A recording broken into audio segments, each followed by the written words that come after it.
udah di episode ketiga podcast Cemungut, ceritanya keilmuan ngasih ilmu gitu. Nah, di sini ada yang beda nih dari podcast Cemungut karena kita nge-hostnya nih berdua nih bareng Fahri Aditya Zuhdi.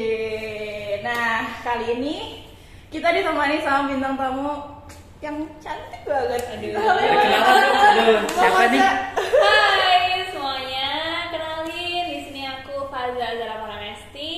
Aku juga dari mahasiswa FPSB ya, khususnya di psikologi angkatan 2020. Salam kenal semuanya. Psikologi gak tuh guys? FPSB, Fakultas Psikologi Sosial Budaya. Kemarin udah ilkom hubungan internasional. Sekarang itunya dong, apa jaga gawangnya psikologi ya. Fakultasnya gitu. Ya, Faza ini udah masuk semester berapa nih? Sekarang semester 5 nih kebetulan. Wah, semester sama kan ya? Sama deh kita satu angkatan. Lagi Gimana? berat-beratnya ya. Gimana nih memasuki semester 5 nih di kuliahnya nih? Ya, cukup sejauh ini cukup berat ya. Tapi ya nggak apa-apa, dijalani aja. Betul.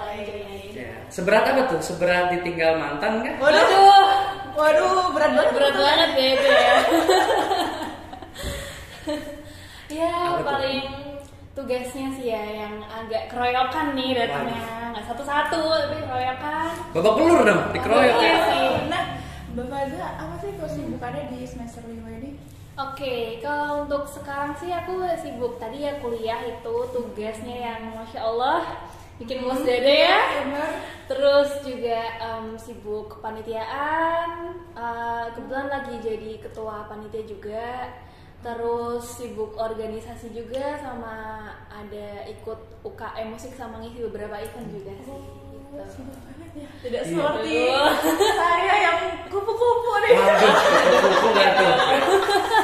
Iya. Kok ada ini jangan jadi kupu-kupu dong, hura-hura kuliah rapat ya, itu paling penting itu memang. Takut deh. Nah itu gimana tuh? Udah dari kuliahnya sibuk terus ditambah panitia itu, dari rasanya dulu deh, apa masih sanggup bisa setidaknya dapat waktu tidur gitu? Waduh ya. Alhamdulillahnya sih masih sanggup bertahan ya Mas Fahri ya. Disanggup-sanggupin ya. Ya yang penting sih bisa jaga mental aja sih, sama jaga fisik gitu. Tuh lagi nih. Ya terus soal itunya juga waktu, karena kadang wah yang namanya udah kuliah kok udah mah berat gitu ya, kuliahnya kesita dari tugas, kuliahnya juga udah full, misalkan kan sekarang udah luring ya. Iya benar gitu banget, ya. udah full luring nih. Terus ditambah tugas-tugas yang juga menyita waktu santuy malamnya begitu ya. Sekarang ditambah kepanitiaan. Nah, itu gimana sih? Mbak Faza apa jajan Mbak Faza punya jurus kaki bunsin gitu jadi Waduh. banyak gitu ya. Iya. Jadi kalau sejauh ini sih cara aku buat nge-manage ya mungkin dari kesibukan aku di luar kuliah sama tugas-tugas aku yang banyak juga, itu sejauh ini sih yang pertama aku lakuin itu adalah nentuin prioritas. Jadi kira-kira mana nih prioritas yang lebih penting? Kalau sejauh ini kan memang tentu aja kuliah dong. Kuliah kan memang prioritas kita semua ya di luar segala kegiatan kita selama ini. Jadi yang nomor satu pasti itu tugas dulu kelarin, semua kelompok-kelompokan kelarin, apapun yang berkaitan sama tugas dan assessment lah. Kalau di psikologi kan ada, sejauh ini sih tugasnya di semester 5 tuh udah ada assessment, itu tuh kayak wawancara gitu, ambil data ke lapangan. Pokoknya benar-benar menyita tenaga sekali ya gitu. Itu tuh benar-benar ya. Iya, betul. Aduh, ini ada Pikiran sama tenaga, ya ampun. Iya, jadi ya gitu deh. Jadi pinter-pinternya kita buat jaga fisik aja, itu tadi jaga fisik, jaga mental. Terus kalau misalkan sekiranya udah kelar tanggung jawabnya semua di akademik, baru deh kita move ke tanggung jawab kita di bidang non akademik tadi, kayak di kepanitiaan, di organisasi, itu juga perlu kita prioritasin juga, karena kan kita udah dikasih amanah, udah dikasih tanggung jawab juga buat ngemban apa yang perlu kita kasih ke mereka gitu sih. Dengerin tuh. Nah ngomong-ngomong men-set prioritas itu juga kadang kan juga ada nih waktu dimana kadang kuliah yang deadline-nya udah deket, terus ditambah ada misalkan tugas dadakan gitu dari di luar kepanitiaan atau organisasinya gimana tuh, yang datang bersamaan dengan deadline yang sama-sama bukan deket lagi samaan. Aduh, gitu. itu tentang ya. Udah gokil ya. Gimana guys ya? Nah, kalau aku pernah sih sebenarnya ngadepin situasi kayak gitu. Nah, cara aku mensiasatinya itu biasanya dengan misalnya ada lagi di tengah-tengah rapat atau lagi di tengah-tengah aku ikut organisasi, aku sempetin dulu buat nyicil paling 1 kalimat 2 kalimat di tugas aku gitu. Jadi biar nggak ketinggalan banget lah. Atau di luar itu sebelum rapat mungkin atau setelah rapat aku sempetin lah sekitar 1 jam atau 2 jam untuk ngelarin tugasnya. Nah, kebetulan aku tuh tipe orang yang kalau misalkan udah ngerjain satu hal nih ya harus selesai saat itu juga gitu. Jadi nggak bisa yang namanya Jadi bukan tipe yang nunda-nunda ya. Jadi kayak seperti Mas Fahri. Jangan di-spill. Iya bener. kok kebuka kartunya ya. Ya tuh Rin, jadi dengerin Rin. Jadi gimana kalau ada tugas dikit tuh gimana caranya di sela-sela mau kita rapat atau lagi melakukan kegiatan eksternal gitu ya, atau UKM gitu ya, harus disertai dengan ya kewajiban kita kuliah gitu ya. Karena kalau nggak nih kayak bakal kepikiran Bener, gitu. bener. Kayak aduh tugas gue nih gimana nih gitu. Jadi kalau misalnya udah dikerjain saat itu ya selesai juga saat itu gitu. Kalau aku sih tipe yang kayak gitu. Itu sih. Harus dicontoh nih teman-teman semuanya. Jangan udah nunda. Kalau bisa sih gitu ya. Tapi ada juga gitu kan sisi fase gimana kita ngadepin hectic gitu ya, overwhelm. Kadang kita juga udah pengen ngelakuin nih, juga mau nyelesain tugas-tugas kepanitiaan ataupun lembaga, organisasi apapun, tapi mood tidak mendukung. Nah itu yang paling salah. Itu gimana tuh Mbak Faza? Karena kadang mood itu bisa merusak segalanya juga. Iya, ini bener banget ya, ini sangat relate sekali buat kita ya, mungkin anak organisasi yang juga sibuk kepanitiaan. Itu bener-bener relate sih, mood, terus sama capek juga mungkin ya. Capek itu juga salah satu hal yang ngerusak sih mungkin apa yang bakal kita kerjain, karena capek jadi ketunda. Sebenarnya itu hal yang sangat wajar ya. Nah biasanya kalau misalkan aku lagi ada di fase capek-capeknya, fase yang kayak overwhelmed banget sama semua yang aku lakuin, burn out gitu, yang aku lakuin biasanya nenangin diri. Kayak aku lagi sibuk banget nih, kayak satu hari itu kayak sibuk banget, kayak banyak banget yang harus aku kerjain. Itu biasanya aku ngeluangin waktu sekitar 1-2 jam buat nyari ketenangan gitu sih ke diri sendiri, kayak me time gitu ya. Gitu. Jadi kalau aku contohnya nih kayak biasanya kan ada yang dari kita nih karena lagi sibuk, tapi di satu sisi kita sibuk tapi capek nih, jadi kan harus tetap mau nggak mau tetap berusaha untuk tetap keep on time di kerjaan tersebut, bahwa kita capek. Nah biasanya kan kita jadi denial, terus jadi kayak nggak capek gitu, nggak capek, udahlah kerjain aja gas aja, padahal capek nih dalam sini gitu. Nah buat ngasiasatin itu sih biasanya aku nenangin diri dulu, kayak aku validasi emosi aku dulu, kayak oke, aku terima aku lagi capek, nggak apa-apa, istirahatin dulu, sita waktu dulu sebentar buat santai-santai, nggak apa-apa buat capek gitu, kayak nggak ada yang larang kamu kok untuk capek gitu. Jadi kayak kadang kan dari kita ya tadi yang kayak udah aku bilang ya, kita denial sama capeknya kita, ujung-ujungnya jadi karena kita denial tuh terus jadi kayak emosinya tuh ketumpuk gitu loh di dalam, nggak dikeluarin. Nah jadinya yang jadinya capek tambah capek nih, gara-gara kita denial, terus gara-gara kita nggak ngeluarin emosi negatif yang ada dalam diri kita, jadinya yang makin overwhelm jadi makin overwhelm gitu. Makin jadi itu tugasnya dianggurin ya. Benar. Jadi kalau tips dari aku sih, kalau misalkan bener-bener lagi capek, bener-bener lagi nggak apa-apa gitu, kayak istirahat dulu sebentar, tenangin diri, terus juga perlu juga buat validasi emosi diri kita sendiri, karena kalau nggak diri kita yang ngertiin, siapa lagi kan? Belum tentu orang sekitar kita tuh ngerti apa yang kita rasain gitu kan. Orang-orang kita cuma nuntutnya ya kamu harus ngerjain ini, nggak mau ya harus selesai kan, nggak tahu apa yang kondisi yang kita alamin gitu. Jadi ya memang diri kita sendiri yang harus bisa ngatur, harus bisa ngontrol hal tersebut gitu. Turin gitu Rin. Tugas harus selesai juga gitu dengan organisasi gitu.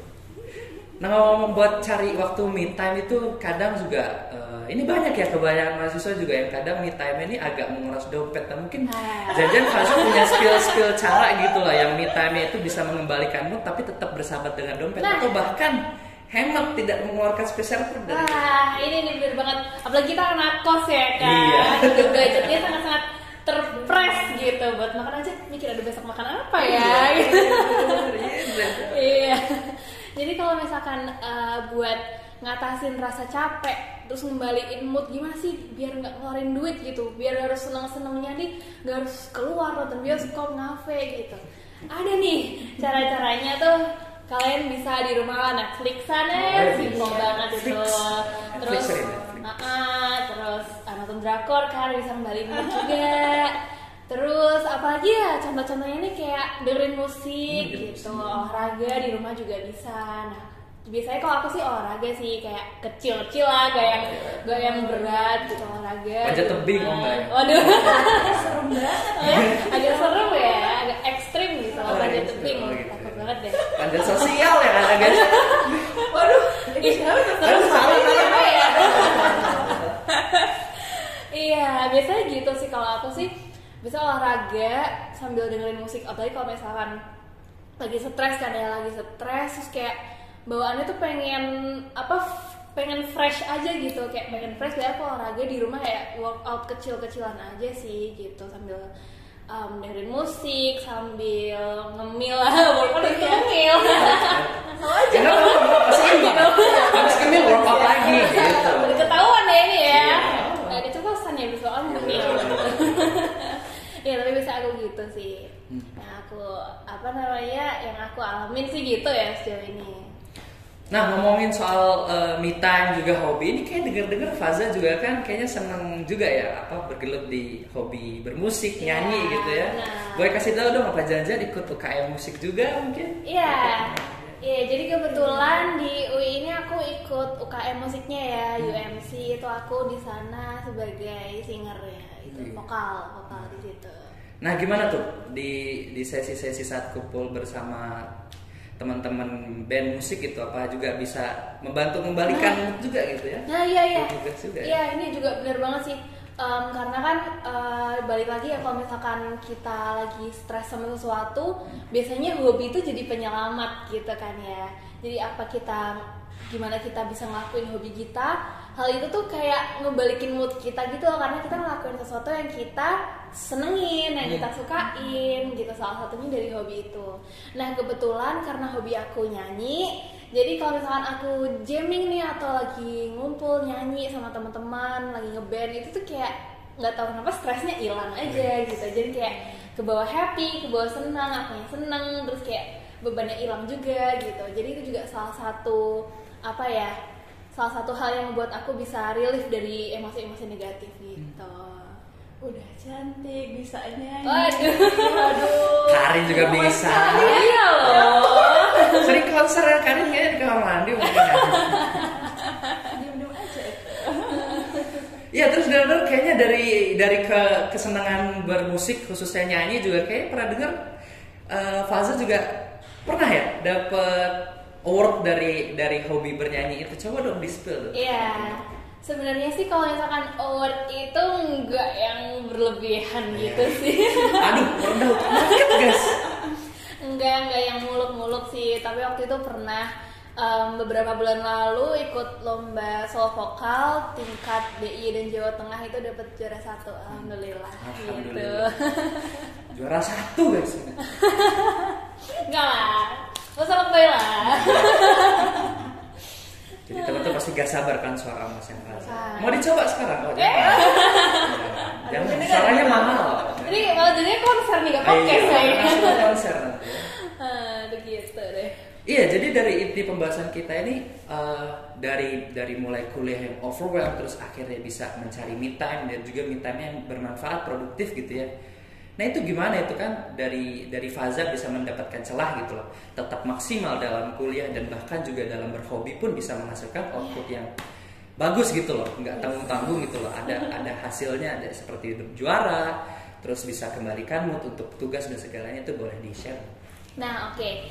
Jadi mungkin menurut pengalaman aku dari semester 1 sampai semester 5 sekarang ini ya, which is emang banyak banget yang aku kerjain dari mulai kuliah, kemudian kepanitiaan, terus biasanya aku dapat panggilan buat nge-MC juga, terus buat manggung juga. Itu sebenarnya jujur capeknya ada sih, apalagi waktu di semester 3 kalau nggak salah. Iya, semester 3 itu bener-bener aku waktu itu ikut jadi panitia serumpun, terus jadi panitia di salah satu kepanitiaan di psikologi juga, terus tugas sama ada intern juga di luar. Wah, itu bener-bener apa ya, kayak sibuk tapi kayak badannya cuma satu, rasanya kayak pengen fotokopi diri gitu. Iya, mendengarnya aja kayak capek banget, apalagi yang ngelakuin gitu. Iya, bener banget. Dan Bener-bener waktu itu capek nggak gitu. kebayang. iya kan. Iya, makanya waktu itu kayak bener-bener fase aku sibuk banget tuh waktu semester 3 itu sih, sampai pernah juga di titik jenuh, titik kayak alah udah deh, kayak pengen gue kelar deh dari semua ini gitu. Tapi balik lagi karena aku punya tanggung jawab nih di sini. Aku udah dipercayain, aku udah dikasih amanah buat ngemban suatu tanggung jawab ini. Ya mau nggak mau, emang aku harus maksimal di sini karena aku punya prinsip tuh kalau misalkan aku udah terjun di suatu acara atau di suatu bidang itu, ya aku harus maksimal di situ. Karena kalau misalkan setengah-setengah, ya jatuhnya kayak sama aja buang-buang tenaga, buang-buang waktu kan gitu. Jadi kalau misalkan aku udah berdedikasi nih di suatu organisasi A atau di suatu kepanitiaan A, ya aku bener-bener mau maksimal di situ. Karena ya itu tadi, setengah-setengah itu gak ada outputnya nanti jatuhnya gitu. Menginspirasi sekali ya. Inspirasi aku banget nih. Iya, jadi semuanya mulai dari diri sendiri ya, Faza ya. Bener banget, dari apapun diri sendiri. kayak analisis, karena tiap masuk organisasi atau apapun keputusan pasti ada resikonya gitu. Betul. Gimana kita ngemban amanah itu, namun juga tidak meninggalkan kewajiban yang seharusnya diselesaikan gitu. Iya, dari bener kuliah banget, gitu. bener banget. Ya terakhir banget nih kayaknya, Faza, coba kasih tau dong ke sobat-sobat Cakrawala, coba mungkin ada moto atau motivasi gitu buat teman-teman yang kayaknya sama gitu, ada juga yang sibuknya kayak Faza, bahkan mungkin lebih sibuk gitu ya. Iya, Atau mungkin yang mau mulai untuk sibuk gitu ya, boleh. Oke, jadi mungkin sedikit tips aja dari aku. Kalau kalian lagi sibuk, mungkin lagi stres juga di kepanitiaan, organisasi, dan tugas kuliah yang numpuk banget, saran dari aku sih, take a deep breath dulu, jangan dipaksain, tenangin diri kalian dulu, dapetin me time kalian masing-masing. Nggak harus maksain diri untuk selalu perfect, nggak harus maksain diri untuk selalu terlihat oke di depan orang lain. Sekali-sekali nggak apa-apa kok kalian capek, nggak apa-apa untuk ngerasa stres, nggak apa-apa untuk ngerasa jenuh, itu hal yang wajar banget. Kalau saran dari aku sih, kalian istirahat dulu yang cukup, makan yang enak, terus kalian boleh chill dulu gitu. Dan semua setelah emosi negatifnya keluar, kalian boleh lanjutin lagi kegiatan kalian di luar gitu. Mantap guys. Faza psikologi dong, senggol. Aduh, tadi takut banget loh. Ya, makasih banyak ya Faza. Iya, udah banyak sharing-sharing kita terkait kuliah, organisasi, dan tentunya cara untuk menangani kedua itu. Ya, Sibuk boleh, tapi kewajiban jangan lupa. betul. Faza, ada lagi sampai Teman-teman, dari mungkin Karin? itu aja dari episode podcast kali ini. Jangan lupa kalian buat nonton, dan jangan lupa subscribe juga nih di YouTube Betul. channel. Subscribe, follow, sama like ya, jangan lupa nih. Ditunggu episode podcast selanjutnya teman-teman. Bye bye.